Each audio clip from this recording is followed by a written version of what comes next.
Hey everybody, it's Ben here, and I am on my way to, I'm not going to call it a tractor graveyard, but I did find somebody on Craigslist, actually a number of different listings that all led back to the same guy with some tractor parts for sale, including Farmalls and Internationals. So I'm headed over there, check them out, see if I can find some parts that'll work for my electric tractor conversion project.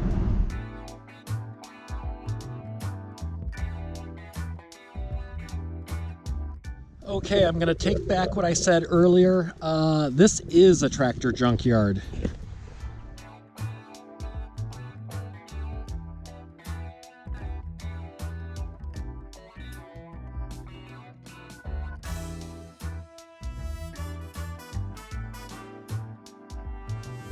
And what I see so far, it looks like it's mostly International, Farmall, and some Case. Here's an Oliver. It's kind of a cool old looking tractor right there. A lot of old iron here. It looks like right here is a Farmall 300, not to be confused with an International Harvester 300, but they're in the same family. So what I'm wondering about is right down here, if this transmission, the bell housing on it is the same as on the International 300 utility. So we can see here, there's this rail that mounts the bell housing, and then it's just a solid connection. It comes over, and this tractor is sitting on the ground. The front axle is gone, but we can still see where this connects to the front here.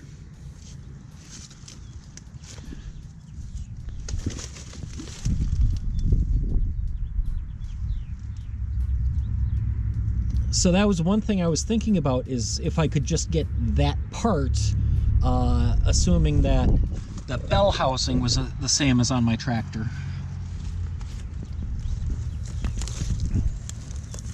This looks like another Farmall. Oh, okay. It's off the ground, so this is a little easier to see. But you can also see that this one it's tricycle steering, and I think that puts the front up a little higher because the wheels have to be tucked under, as opposed to the wide fronts, they kind of come down more. But there you see right where the side rail connects to the transmission. And again, here too, you can see that this is that kind of 1/4-inch steel adapter plate between the transmission and the engine. And then that rail just bolts right over that. Okay, here we go. This looks like what I'm looking for right here. It's those side rails, and they're not even mounted down to anything.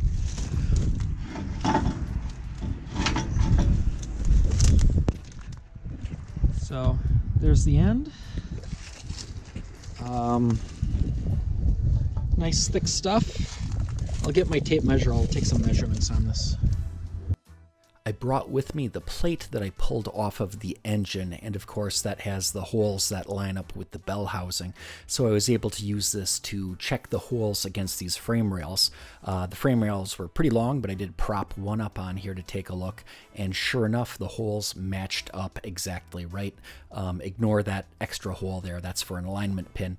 It's just the 4 bolts that would mount this to the transmission. Now, I believe that these rails actually came off of a Farmall 460, which is a little bit bigger tractor, so they're really long rails. They also bump out about 1 inch on either side, so it provides an extra 2 inches of width. That may be a good thing or a bad thing. I'm not sure. I'll have to try it out first. So as I was doing this work, checking out the holes, the frame rail, and the adapter plate, the seller showed up earlier. He said he was going to be a little bit late. So I put the video camera away to talk with him. I told him about the project, and he did say that what I was doing, he thought that was the correct approach. You know, he said to definitely keep the clutch. That'd be really important for using a loader and some other implements as well.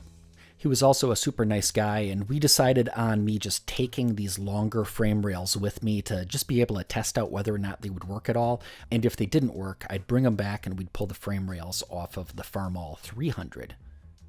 In the pile of parts, I also found another engine adapter plate. I don't know if I'd need that or not, but it's nice to know that there's another one. Somebody suggested I build the adapter plate for the electric motor from this existing engine plate, but I think I probably need something thicker and something to at least be able to hold a bearing.